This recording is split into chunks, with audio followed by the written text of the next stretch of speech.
बड़ी खबर दिल दहला देने वाली है और देश की राजधानी दिल्ली से। दिल्ली के पत्थरबाज और उनका पक्का इलाज होगा। देश की राजधानी दिल्ली में रात को क्या हुआ, यह तस्वीर है जब पुलिस और पत्थरबाज आमने सामने थे और पुलिस आंसू गैस के गोले दाग रही थी एक के बाद एक। आइए आपको बताऊं दिल्ली में यह हालात पैदा कैसे हुए। मेरे पीछे आप मस्जिद देख रहे हैं, इसका नाम है फैज़-ए-इलाही। इस मस्जिद के आसपास बुलडोजर एक्शन होना था। बुलडोजर बुलवाए गए। रात का वक्त था 11 से 12 बजे का, जब एक के बाद एक लगभग 30 से ज्यादा बुलडोजर मौके पर पहुंचे। की कतार जो देख रहे हैं, ये बुलडोजर लगभग रात 11 से 12 बजे के बीच पहुंचे और बुलडोजर एक्शन होना था। बताया गया 30 से ज्यादा बुलडोजर पहुंचे। हजारों लोगों को बुलाने की अपील हो रही है और अपील एक शख्स नहीं कर रहा था। एक और वीडियो बनाया गया और कहा गया ज्यादा से ज्यादा संख्या में लोग रात को यहां पहुंचे। कुछ नहीं होगा, घर से निकलो दरगाह। ओम मेरे शेरों करके जो आवाज लगा रहा था, उसके बाद पुलिस ने कार्रवाई शुरू की। पुलिस अब तक संभल रही थी, फिर पुलिस ने आंसू गैस के गोले दागने शुरू किए। इसके पास कोई और विकल्प नहीं बचा था उपद्रवियों को खदेड़ने का। पुलिस ने टीयर गैस दागे हैं, उपद्रवी भागे हैं, बैरिकेडिंग गिर गई है और अंदर तक उन्हें खदेड़ा है। बुलडोजर रोकने के लिए जिन्होंने पत्थर चलाए, जिन्होंने आधी रात को दिल्ली को दंगे में झोंकने का प्लान बनाया और दंगाइयों को जिन्होंने शेर बताया, राजधानी के उन गुनाहगारों का होगा योगी वाला हिसाब। और जो भी इसमें शामिल है उनकी पहचान करके उन्हें गिरफ्तार करने की कोशिश की जा रही है। दिल्ली के दंगाइयों का योगी वाला इलाज शुरू भी हो गया है। 5 उपद्रवियों की पहचान हो गई। पुलिस ने उन्हें उठा लिया है, उनसे पूछताछ कर 20 और को शिकंजे में ले लिया है और जो बचे हैं उनकी भी चुन चुन कर तलाशी ली जा रही है। पत्थर चलाने वालों पर योगी के अंदाज में ऐसी गंभीर धाराएं जोड़ी गई हैं कि वो सालों साल तक सलाखों में रहेंगे और उनकी जेब से ही नुकसान की भरपाई भी होगी। अब आइए मैं आपको बताऊं, अगर आप दिल्ली आए हैं या नहीं आए हैं, दिल्ली के बारे में जानते हैं तो किस जगह पर यह दंगे वाली साजिश थी। यह है दिल्ली का नक्शा। अगर आप लाल किले से लगभग कुछ दूरी पर आगे बढ़ेंगे, लाल किले से 2.5 किलोमीटर दूर है फैज़-ए-इलाही मस्जिद और जामा मस्जिद से भी बहुत नजदीक है। जामा मस्जिद से इस मस्जिद की दूरी है लगभग 3 किलोमीटर। फैज़-ए-इलाही मस्जिद, इसके पास ही बुलडोजर चल रहा था, यहीं पत्थरबाजी हो रही थी। न सिर्फ दिल्ली, नई दिल्ली रेलवे स्टेशन से भी यह ज्यादा दूर नहीं है, सिर्फ 3 किलोमीटर के आसपास है दोनों की दूरी जहां पर यह बुलडोजर कार्रवाई हुई और इंडिया गेट से लगभग 5 से 6 किलोमीटर की दूरी है फैज़-ए-इलाही मस्जिद की। अब आइए आपको बताऊं कि आखिर किस जगह पर यह बुलडोजर एक्शन हो रहा था और क्या हुआ रात के वक्त। आधी रात को दिल्ली में 32 बुलडोजर अतिक्रमण हटाने पहुंचे थे। भारी नारेबाजी करते हुए कुछ लोगों की भीड़ हंगामा करने लगी। कुछ लोगों ने पुलिस और एमसीडी कर्मचारियों पर पथराव शुरू कर दिया। अतिक्रमण हटाने से भड़के लोगों ने कर्मचारियों पर कांच की बोतलें फेंकनी शुरू कर दी और साथ ही साथ पुलिस को उसके बाद आंसू गैस के गोले दागने पड़े। पुरानी दिल्ली के पास यह पूरा बवाल सोशल मीडिया की एक पोस्ट से शुरू हुआ।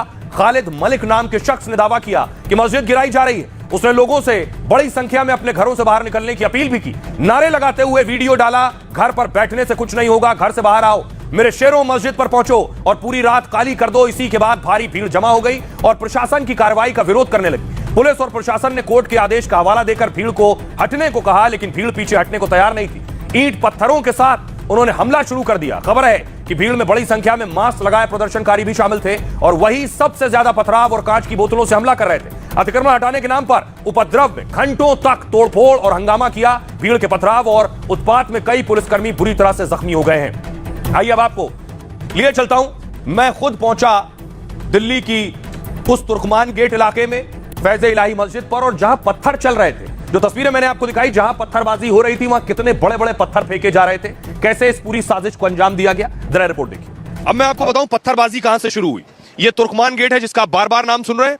तुर्कमान सूफी संत हुआ करते थे, उनके नाम पर यह गेट है और जब शाहजहानाबाद हुआ करता था, पुरानी दिल्ली का इलाका, तब यह तुर्कमान गेट बना। दूसरी तरफ देखिए, यह फैज़-ए-इलाही मस्जिद है। वो जो वीडियो आपने देखा जिसमें एक शख्स कह रहा है कि मस्जिद को बचाओ, मस्जिद के लिए आओ, वो इस मस्जिद के लिए था जिस मस्जिद पर कुछ नहीं हुआ। दूसरी तरफ आप देखेंगे ये जो इलाका है, यहां पर पत्थरबाजी आपको नजर आएगी उस तस्वीर में और ये जो आपको बाकायदा ये लोहे की जो रेलिंग लगी हुई है, ये नजर आएगी उस पत्थरबाजी वाले वीडियो में। यानी पत्थरबाज उस वक्त यहां मौजूद थे और एक तस्वीर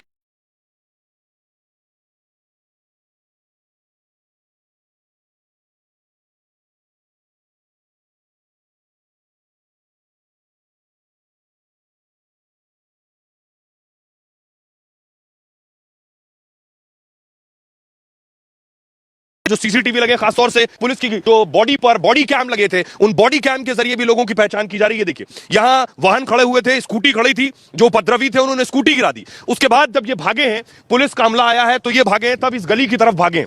इस गली में पुलिस की कड़ा सुरक्षा पहरा है। देखिए एक ये देख रहे हैं, ये स्कूटी गिरा दी है। यहां जितने वाहन थे वो गिरा दिए गए। उस वक्त सोचिए उस वक्त मंजर और परिस्थिति क्या रही होगी, जिस वक्त यहां पत्थर चल रहे थे, नारे हो रहे थे, आवाज लगाई जा रही थी कि पहुंचो मस्जिद को बचाओ, जबकि सिर्फ अफवाह थी। लोगों को भड़काना मकसद था, उकसाना मकसद था। मस्जिद में खरोच तक नहीं आई, वो भी मैंने आपको दिखाऊंगा अभी। लेकिन ये तस्वीर देखिए, ये यहां स्कूटी पलटी हुई है और ये बहुत संकरा इलाका है। आप अगर अंदर को जाएंगे तो बहुत मुश्किल है एक सिरे से दूसरे सिरे तक जाना और दूसरे से तीसरे सिरे तक जाकर बाहर निकलना। तो यहां बहुत से लोग मौजूद थे। वो लड़के कहां से आए, यहां के लोकल थे या बाहर से आए? बहुत से लोग कह रहे थे अगर ये सुनियोजित साजिश है, प्री प्लान था, तो क्या लोग बाहर से आए थे? ये तस्वीर भी दिखाइए। ये गाड़ियां हैं, ये पलटी हुई हैं। पत्थरों का साइज देखिए जरा, ये इतने बड़े बड़े पत्थर हैं जो फेंके जा रहे थे पुलिस पर। उसके बाद पुलिस प्रशासन पीछे भागा है। दूसरी तस्वीर देखिए, ये जो आप स्कूटी देख रहे हैं, ये सारी गाड़ियां पलटाई गई हैं उपद्रवियों के जरिए। ये क्या, क्योंकि ये मामला कोर्ट में लंबे वक्त से चल रहा था। बाकायदा यहां की जो अमन कमेटी है उसके साथ प्रशासन की बात हुई थी कि हम केवल अवैध अतिक्रमण हटाने जा रहे हैं। ये गाड़ियां उसके बाद पलटाई गई, यानी सब कुछ पता था। उसके बाद कौन था जो ये कोशिश कर रहा था कि माहौल खराब किया जाए, यहां पथराव किया जाए? किसने लोगों को बुलाया? अब एक सवाल ये है। अब इस पूरे रास्ते में आप जाएंगे, बहुत से पत्थर आपको नजर आएंगे। ये पत्थर देखिए जरा, ये पत्थर के साइज है, ये इस तरह के पत्थर।